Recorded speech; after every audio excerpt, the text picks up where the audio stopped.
हर हर महादेव। आइए आज हम लोग भगवान शिव के 108 नामों का जाप करेंगे। ओम शिवाय नमः। ओम महेश्वराय नमः। ओम शंभवे नमः। ओम पिनाकिने नमः। ओम शशिशेखराय नमः। ओम वामदेवाय नमः। ओम विरूपाक्षाय नमः। ओम कपर्दिने नमः। ओम नीललोहिताय नमः। ओम शंकराय नमः। ओम शूलपाणये नमः। ओम खड्वांगिने नमः। ओम विष्णुवल्लभाय नमः। ओम सिपिविष्टाय नमः।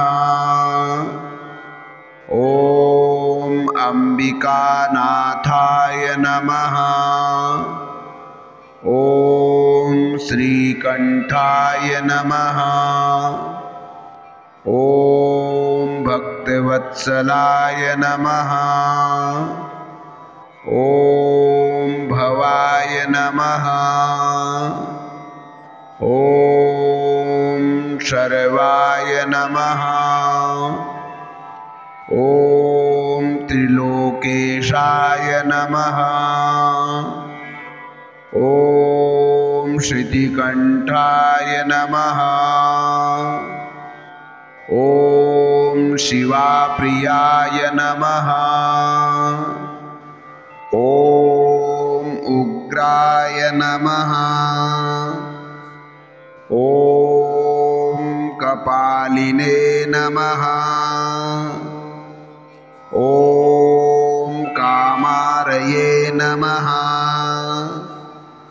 ओम अंधकासुरशूदनाय नमः।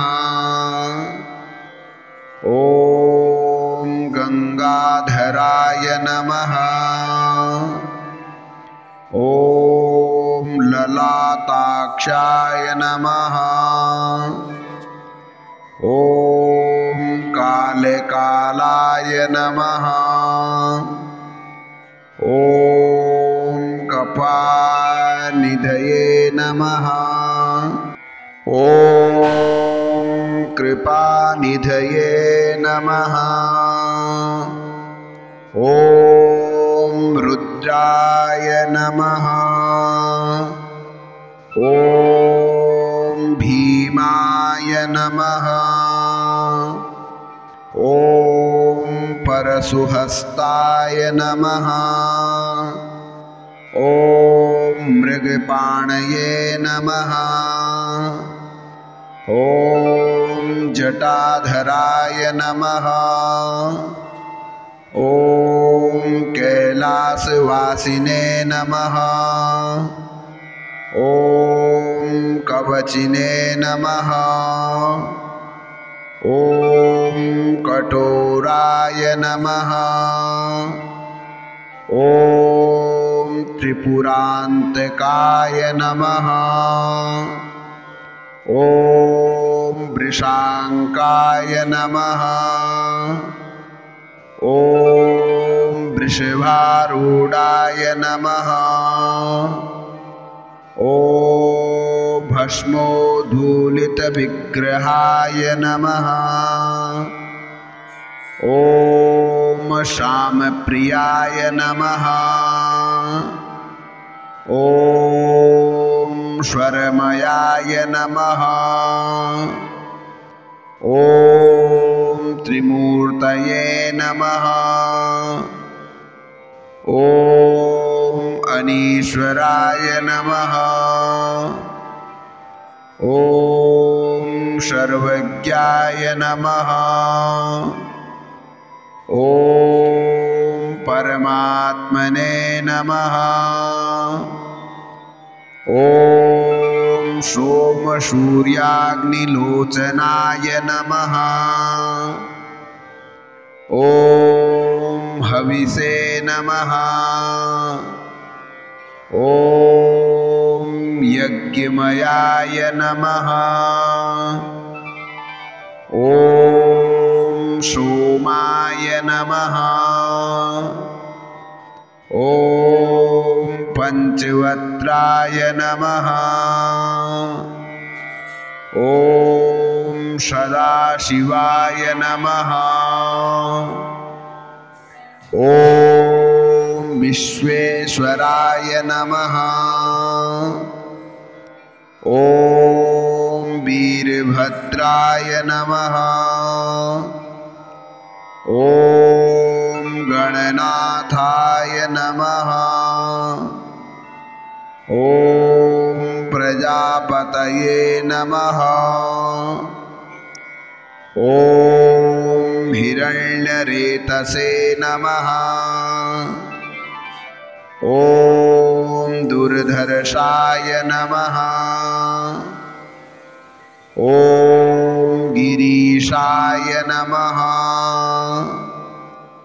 ॐ अनघाय नमः।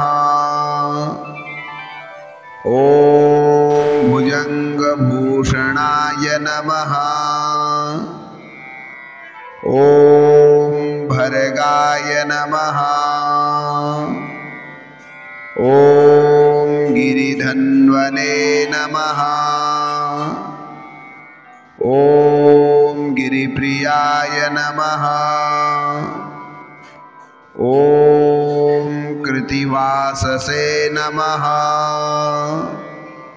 ॐ पुरारातये नमः। ॐ भगवते नमः।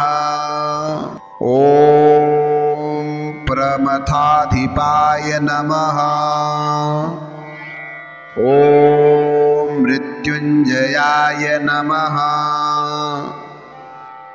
ॐ सूक्ष्मतन्वे नमः।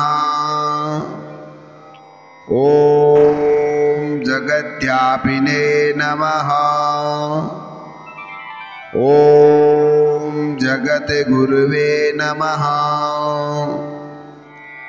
ॐ व्योमकेशाय नमः। ॐ महासेनजनकाय नमः। ॐ चारुविक्रमाय नमः। ॐ रुद्राय नमः। ॐ भूतपतये नमः। ॐ स्थाणवे नमः। ॐ अहिर्बुधिन्याय नमः। ॐ दिगंबराय नमः।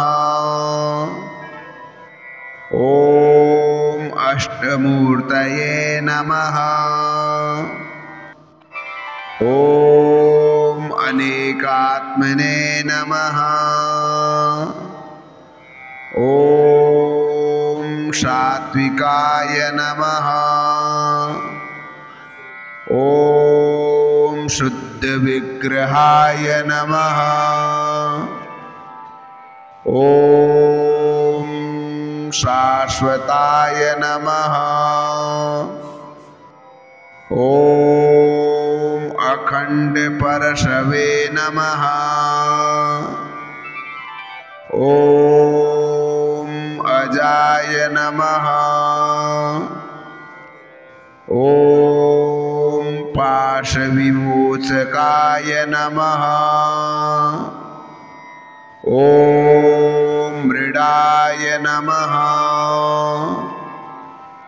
ॐ पशुपतये नमः।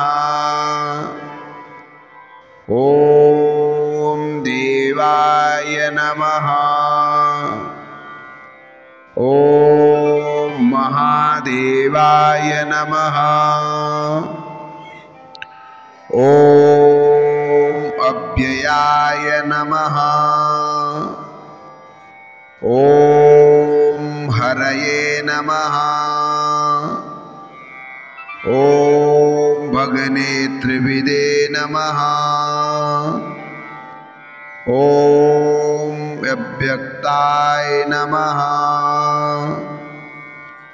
ॐ हराय नमः। ॐ दक्षाध्वरहराय नमः। ॐ पूषदन्तविदे नमः। ॐ अव्यग्राय नमः। ॐ सहस्राक्षाय नमः। ॐ सहस्रपदे नमः। ॐ अपवर्गप्रदाय नमः। ॐ अनन्ताय नमः। ॐ तारकाय नमः। ॐ परमेश्वराय नमः। ॐ उमासहित रुद्राय नमः। इस प्रकार से जो भगवान भोलेनाथ का 108 नामों से पूजन करता है, जप करता है, अथवा नित्य ही इन 108 नामों का श्रवण चिंतन करता है, भगवान भोलेनाथ की कृपा से उसके घर में सदा सुख, शांति, समृद्धि, ऐश्वर्य की वृद्धि होती है और उसके घर में कभी भी किसी प्रकार का कोई भय, रोग, व्याधि आदि उत्पन्न नहीं होता है। इसीलिए भगवान भोलेनाथ के इन 108 नामों का नित्य ही जप, श्रवण, चिंतन, मनन करना चाहिए ताकि हमारे घर में किसी प्रकार की भी कोई रोग, व्याधि आदि उत्पन्न ना हो और हमारे घर में धन, ऐश्वर्य की वृद्धि हो और सुख शांति हमारे घर में हमेशा बनी रहे। इसी कामना से हम लोगों को इस मंत्र का जाप करना चाहिए। हर हर महादेव।